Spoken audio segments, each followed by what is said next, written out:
গতকালের মতো আজকে এনারা আবার গভর্নর সাহেবকে তাদের দুঃখের কথা, তাদের উপরে যে ধরনের রিলিজিয়াস পারসিকিউশন হয়েছে সেই বিষয়টি রিলিজিয়াস অ্যাট্রোসিটিস হয়েছে এবং যে ধরনের ধর্মান্তরিত করার প্রচেষ্টা হয়েছে, মানে এ তো মনে হচ্ছে পুজো অফার যেরকম দেয় সেরকম খোলা অফার দেওয়া হয়েছে। এদের কাছ থেকে শুনলে আপনারা অবাক হয়ে যাবেন। আমি যত জানতে পারছি তত অবাক হয়ে যাচ্ছি।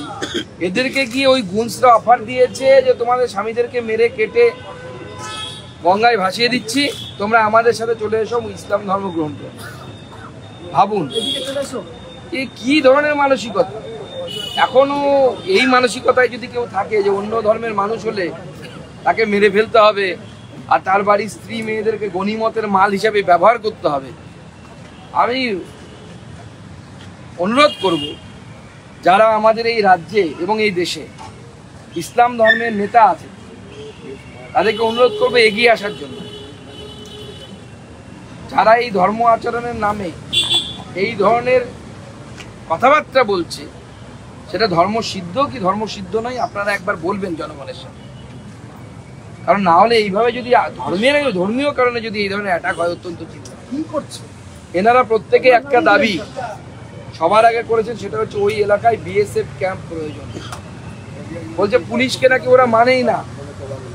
আমরা যে বরাবর বলে এসেছি দুধেল গাই বলে মুখ্যমন্ত্রী এমন অবস্থা করেছে পুলিশকে মানে পর্যন্ত না। আমি শুনে অবাক হয়ে গেলাম। মানে এদের উপর অত্যাচার তো হয়, ওই এলাকায় গেলে, যদি আমি একটু আউট অফ দ্য কনটেক্সট বলছি তবু আপনাদের জানার জন্য বলে রাখি, ওই এলাকায় যারা গেছেন ক্যামেরা নিয়ে দেখবেন রাস্তার পাশে নদীর সাদা বালি তুলে রাখা আছে, মালদাই লোকাল ভাষায় ধুস বলা হয়, ধুস। তা সেইখানে পুলিশদেরকে পয়সা, হিন্দু হলে পয়সা দিয়ে ব্যবসা করতে হয় 2 নম্বর, মুসলিম হলে পয়সাও দেয় না, পুলিশকে ধমকায়। এই হচ্ছে পুলিশের স্থিতি। হিন্দু হলে ওই বেআইনি ব্যবসা আপনাকে পয়সা দিয়ে, পুলিশকে পয়সা দিয়ে করতে হবে, আর মুসলিম হলে ধমক দিয়ে করতে হবে। বেআইনি ব্যবসাই হবে, ধমক দিয়ে পয়সা দিতে হবে। এই পরিস্থিতি তৈরি হয়ে আছে। সেখানে বাড়ি ভাঙা হয়েছে, বেদবোনার একটা বাড়িও আসতো নেই, গরু ছাগল খুলে নিয়ে সব চলে গেছে। তারাও আলমারিতে গরিব মানুষ বিড়ি বেঁধে কেউ 50,000 টাকা, কেউ পরিযায়ী শ্রমিক হয়ে 1,20,000 টাকা নিজেদের শোকেজে রেখেছিল, সেটা পর্যন্ত ভেঙে লুট করে নিয়ে গেছে এই হুলিগ্যান্সরা।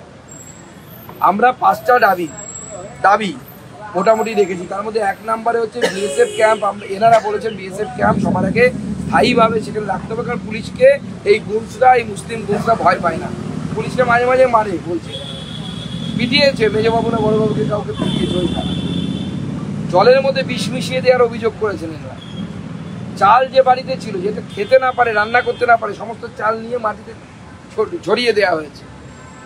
আমরা তার সাথে সাথে বিএসএফ ক্যাম্পের সাথে সাথে এই বাড়িগুলো যেগুলো ভেঙে দেওয়া হয়েছে, আমরা সেই বাড়িগুলো এবং দোকানগুলো আবার তৈরি করে দেওয়ার কথা বলেছি। আমরা 5 লাখ টাকা করে পরিবার কিছু কম্পেনসেশন দেওয়ার কথা বলেছি এই হিন্দু পরিবারগুলো। প্রত্যেক ফ্যামিলিতে একটি করে পার্মানেন্ট গভর্নমেন্ট জব দেওয়ার আমরা দাবি জানিয়েছি এবং যারা দোষী তাদেরকে আইনের সামনে নিয়ে এসে উপযুক্ত শাস্তি দেওয়ার কথা বলেছি।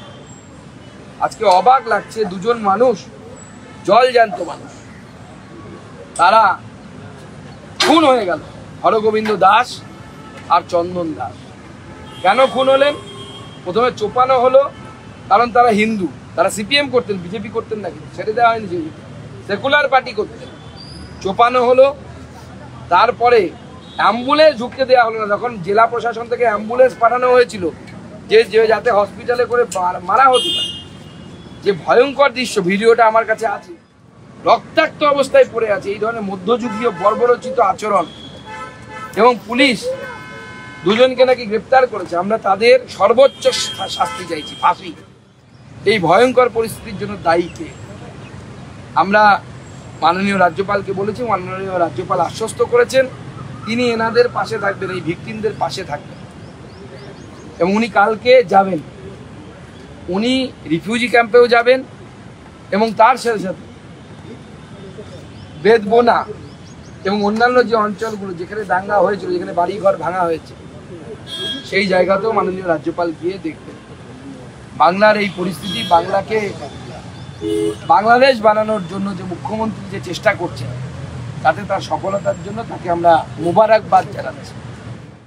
আমাদের ভিডিও ভালো লাগলে লাইক এবং শেয়ার করুন। কমেন্ট সেকশনে গিয়ে জানান আপনাদের মতামত। আরও ভিডিও পেতে আমাদের চ্যানেল সাবস্ক্রাইব করুন এবং প্রতি মুহূর্তে খবরের আপডেট পেতে প্রেস করুন বেল আইকন।